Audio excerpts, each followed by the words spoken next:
Harper's Grove wasn't the kind of town where bad things happened. Nestled deep in the heart of the Midwest, it was the sort of place where everyone knew each other's names, where neighbors greeted each other with a wave as they passed on the street. The population hovered just below 2,000, and life moved at a steady, predictable pace. Until the night Sarah Langston disappeared. Sarah was 26, a teacher at the local elementary school.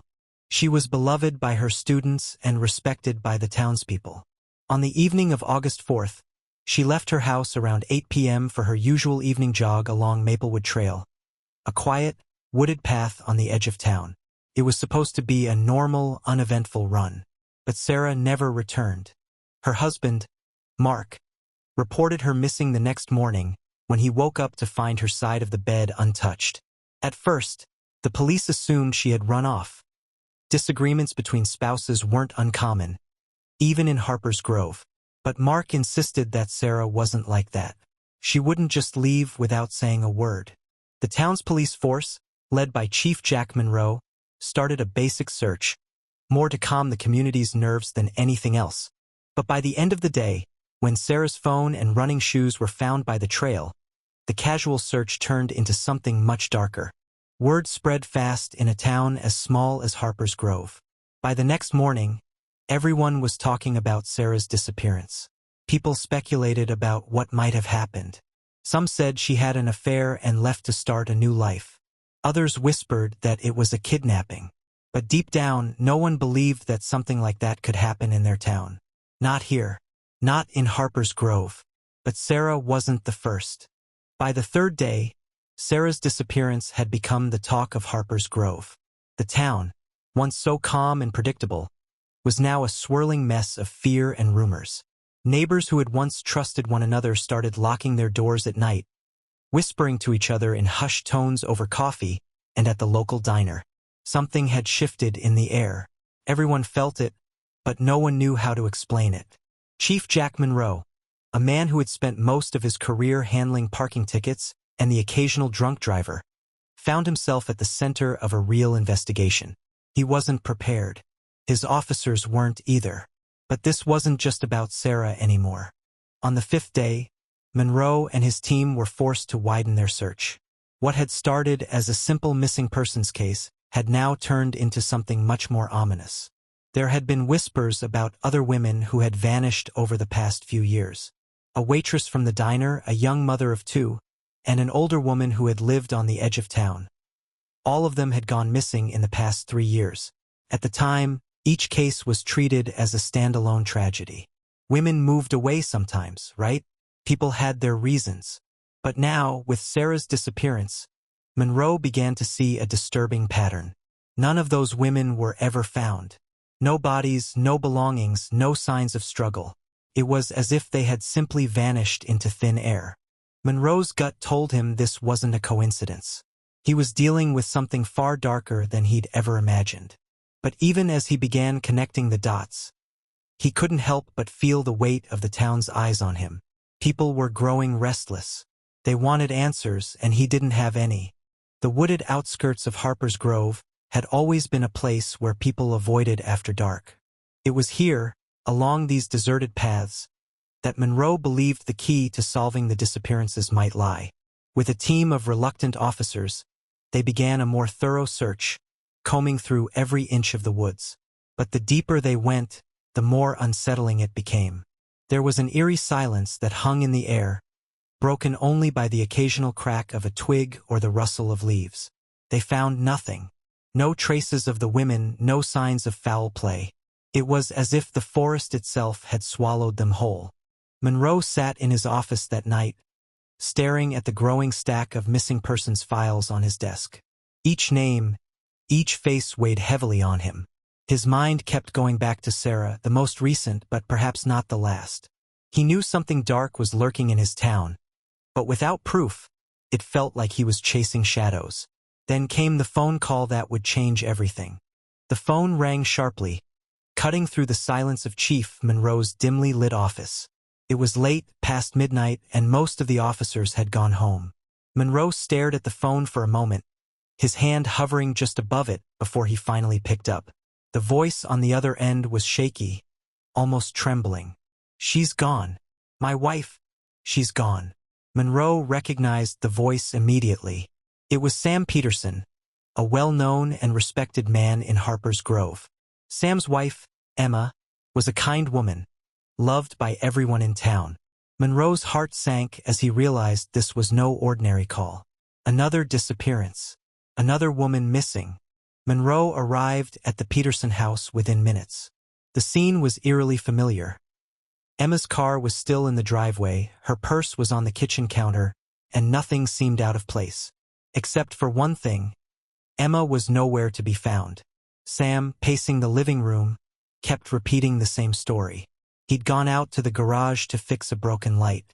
He wasn't gone more than 15 minutes. When he came back inside, Emma had simply vanished. No signs of a struggle, no open doors, nothing. It was like she had just disappeared into thin air, much like Sarah and the other women before her. The sense of dread weighed heavier on Monroe's shoulders as he walked through the house, searching for any clue that could explain Emma's disappearance. But it was as if she'd been plucked from her own home, leaving behind no trace. The same sinking feeling he'd had with Sarah Langston returned, stronger than ever. As Monroe and his team scoured the house and the surrounding area, a disturbing thought crept into his mind. This wasn't random. Whoever was taking these women knew exactly what they were doing. They were careful, calculated. They were hunting. The town was slipping into chaos. With each passing day, the whispers grew louder. People stopped going out at night. Women began taking precautions, locking their doors, and avoiding lonely streets. But the disappearances didn't stop. Each time Monroe thought he was getting close to understanding the pattern, another woman vanished. It wasn't long before Monroe was forced to call in outside help. He hated the idea. Harper's Grove had always been his town to protect. But this case was bigger than him now, and he needed experts, people who specialized in tracking down serial offenders. That's when the FBI got involved. It was an overcast morning when the black SUV pulled up outside the Harper's Grove police station. The FBI agents stepped out with an air of professionalism that immediately contrasted with the small-town police force. Chief Monroe watched as Agents Henry Collins and Megan Davis walked up the steps, their faces unreadable behind sunglasses and crisp suits. Monroe had never dealt with the FBI before. He wasn't sure whether to feel relieved or humiliated by their presence. He had always prided himself on keeping Harper's Grove safe. And now, outsiders were coming in to do his job. But deep down, he knew he needed their help. These disappearances were beyond anything he or his department could handle alone. Agent Collins was a seasoned investigator with over a decade of experience tracking down violent criminals. Davis, though younger, was sharp, with a reputation for being able to read people and situations with uncanny accuracy. Together, they formed a formidable team, and Monroe hoped they were the key to solving this nightmare. Inside the station, Monroe briefed the agents on the disappearances. He laid out everything: Sarah Langston, Emma Peterson, and the other women who had vanished over the years. As he spoke, Collins remained silent, listening intently, while Davis jotted down notes in a small black notebook. After the briefing, Collins finally spoke. "We've seen this before," he said, his voice low.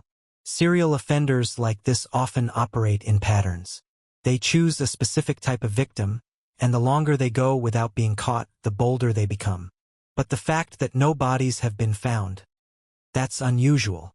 The team spread a large map of Harper's Grove across the table, marking the locations where each woman had last been seen.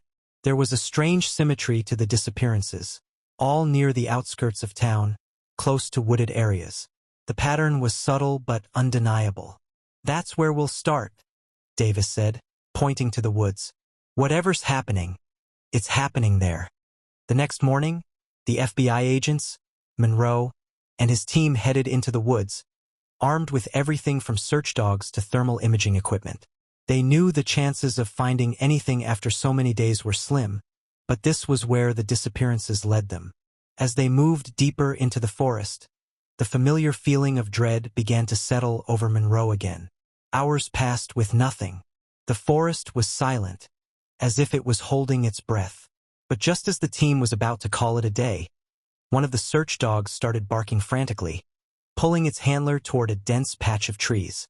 Monroe rushed over, his heart pounding in his chest. As they pushed through the underbrush, they found something that made his blood run cold.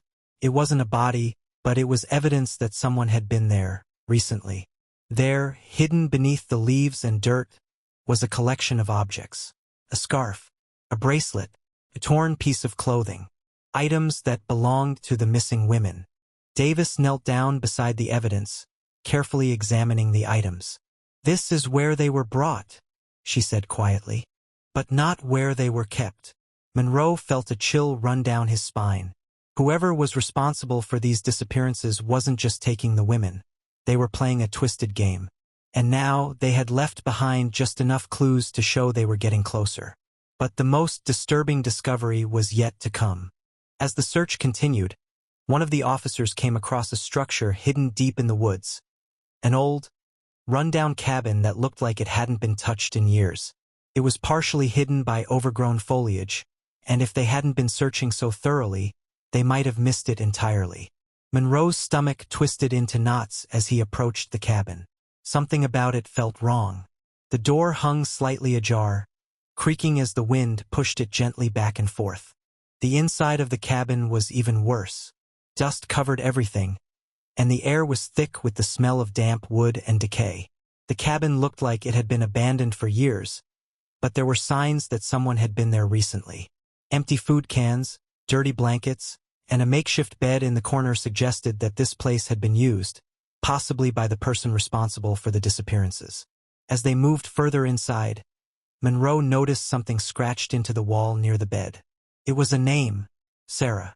Monroe's heart raced as he stared at the name. This was the place where Sarah and likely the others had been taken. But where were they now?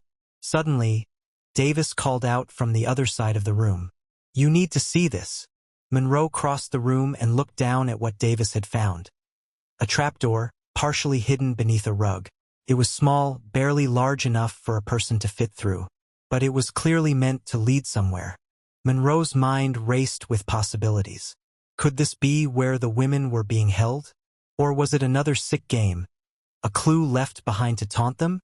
"We need to open it," Collins said, his voice steady but tense.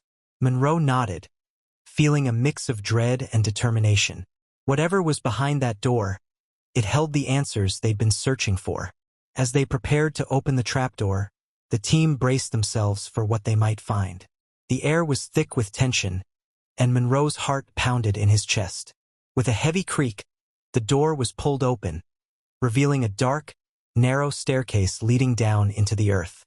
The narrow staircase creaked under the weight of Monroe's boots as he led the way down into the darkness.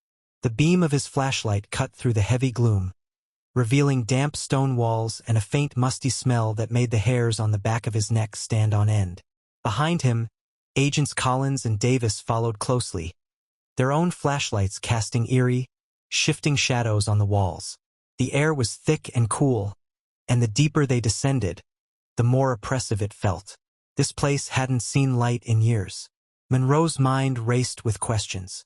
What was this hidden room, and why had it been kept secret for so long? And most importantly, what were they about to find?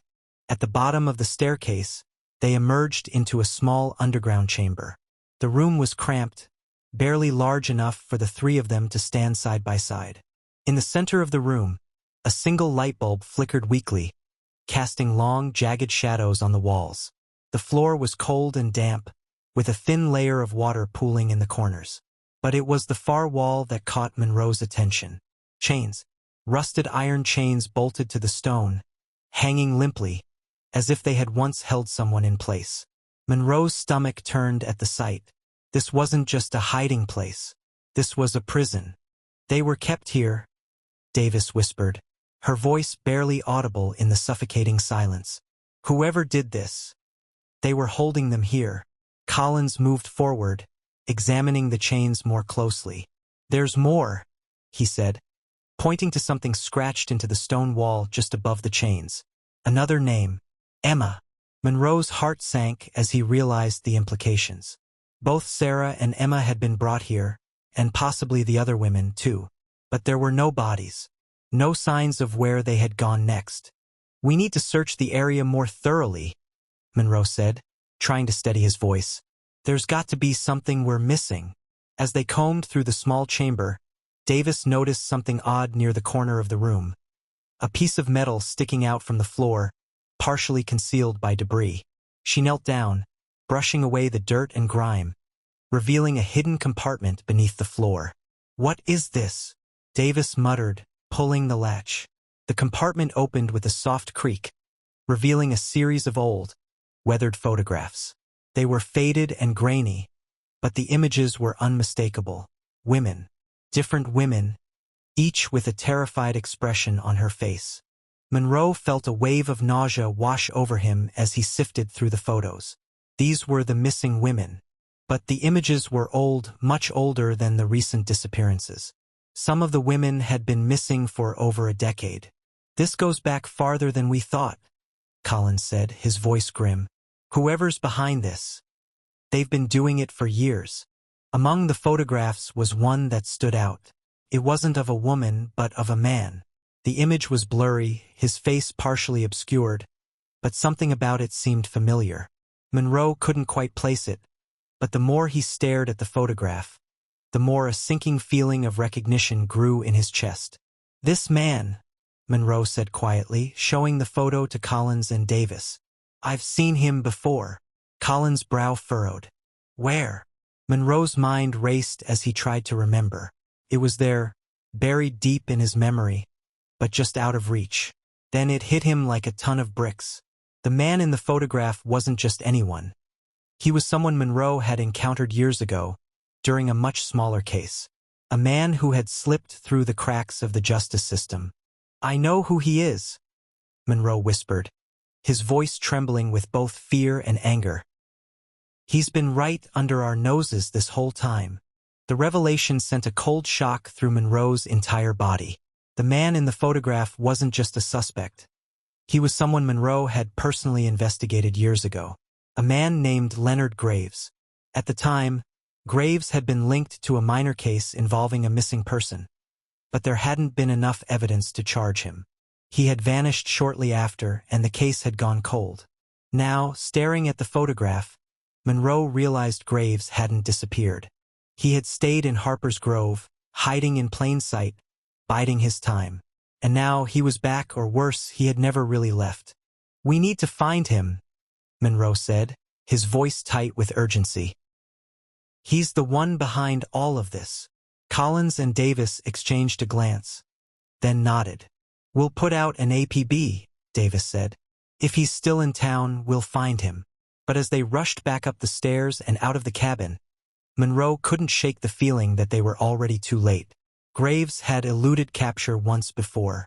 He was smart, careful, and he knew how to disappear. If they didn't act fast, he would slip through their fingers again, and more women would vanish. The hunt for Leonard Graves began that same night. Monroe mobilized every available officer in Harper's Grove, while the FBI tapped into their resources, expanding the search nationwide. They combed through every piece of evidence, every old record, every lead that could point them to Graves. Days passed, and the tension in Harper's Grove reached a boiling point. The town was gripped by fear, its streets growing emptier with each passing day. Women were too afraid to leave their homes, and rumors of Leonard Graves' return spread like wildfire. But despite their best efforts, Graves remained a ghost, always one step ahead, always just out of reach. As the days turned into weeks, Monroe's frustration grew. He couldn't help but feel that they were missing something. Graves was too good at hiding, too familiar with the town's every nook and cranny. And then it hit him: Graves had help. Monroe realized with chilling certainty that someone in Harper's Grove had been protecting Graves all these years, helping him stay hidden, feeding him information. But who and why? The realization came too late. The break in the case came unexpectedly. A farmer on the outskirts of town reported strange activity near an old, abandoned barn on his property. The place had been left to rot for decades, but recently, he'd noticed someone coming and going late at night. At first, he thought it might be teenagers or drifters, but now, after hearing the news about Leonard Graves, he wasn't so sure. Monroe and the FBI agents didn't waste any time. They knew this could be the lead they had been waiting for. If Graves was hiding in Harper's Grove, this barn could be his final hideout. They moved quickly, assembling a tactical team and heading out to the barn under the cover of darkness. Monroe's heart raced as they approached the dilapidated building. The air was thick with tension, and every crack of a twig underfoot felt like a gunshot in the still night. The team surrounded the barn, weapons drawn, prepared for anything. Monroe's pulse pounded in his ears as he gave the signal. The door was kicked open, and the team rushed inside, flashlights cutting through the darkness. The barn was empty. No sign of Graves, no sign of anyone. For a moment, Monroe felt the crushing weight of disappointment settle over him. Another dead end. But then Davis called out from the far corner of the barn. "Chief, over here." Monroe hurried over and found Davis kneeling beside a trapdoor, much like the one in the cabin. It had been partially concealed under a pile of rotting hay, but now it was exposed. This was it. This had to be where Graves was hiding. Monroe's hands trembled slightly as he grabbed the latch and pulled the door open. The stench hit him immediately, the unmistakable smell of decay. Whatever was down there, it wasn't going to be good. The team descended into the pit beneath the barn, flashlights illuminating the narrow tunnel. It wasn't long before they found what they were looking for. The tunnel opened into a small, crude room, and in the center of it was something that made Monroe's blood run cold. Bodies. The bodies of the missing women, wrapped in plastic, stacked haphazardly like discarded trash. Monroe staggered back, the bile rising in his throat. He had seen death before, but this was something else. This was the work of a monster. Graves had been using this place as a dumping ground for years, hiding the evidence of his crimes in plain sight. But there was no sign of Graves himself. He was still out there somewhere. Davis approached Monroe, her face pale. "We'll need to call in a forensics team. But Chief, there's something else." She pointed to the far side of the room, where a small desk sat covered in papers. Monroe approached cautiously, his heart pounding. The papers were old, yellowed with age, but they told a story of obsession. Graves had been documenting every woman he had taken, writing down their names, their movements, their habits. He had been watching them for years before he acted. Among the papers was something even more disturbing. A list. A list of names, some crossed out but others left untouched. The last name on the list made Monroe's heart stop. It was Davis. Monroe turned to Davis, but before he could say anything, the lights in the room flickered and went out. Darkness swallowed them whole, and for a moment, there was nothing but the sound of their breathing. Then, from somewhere in the shadows, a voice, low, cold, and filled with malice. "You found my little secret, didn't you?"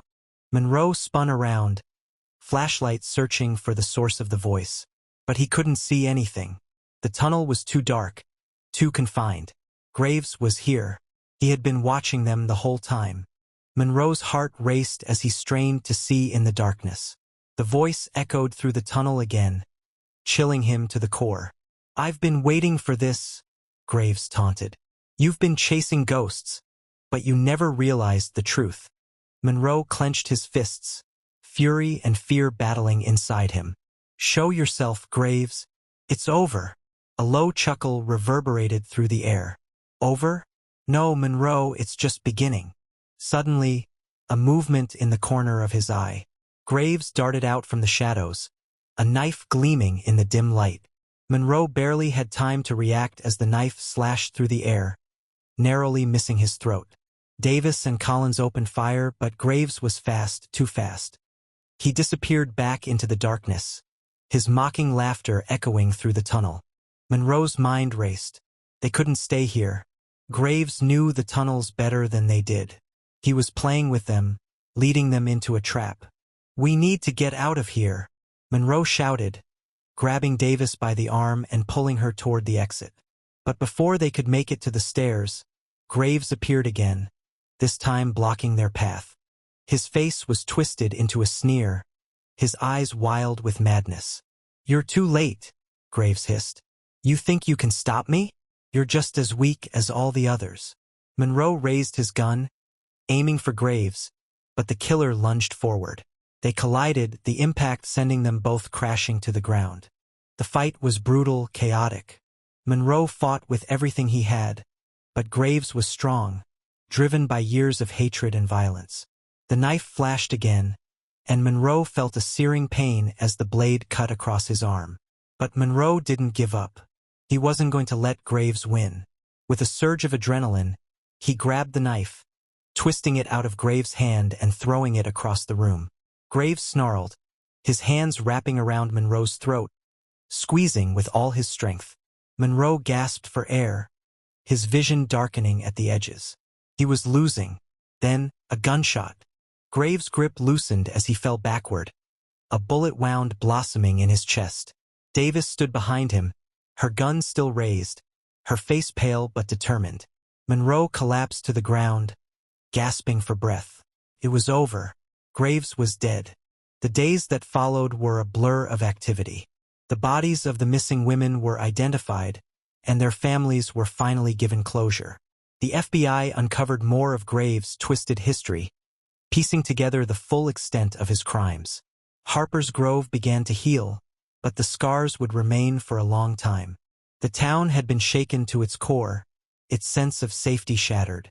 But at least now, they knew the monster who had haunted them for so long was gone. Monroe sat on the steps of the police station, staring out at the quiet streets. The sun was rising, casting a golden glow over the town. For the first time in weeks, he felt a sense of peace. But even as he sat there, a part of him knew that the darkness wasn't truly gone. There would always be another Leonard Graves, hiding in the shadows, waiting for the right moment to strike. And when that moment came, Monroe would be ready.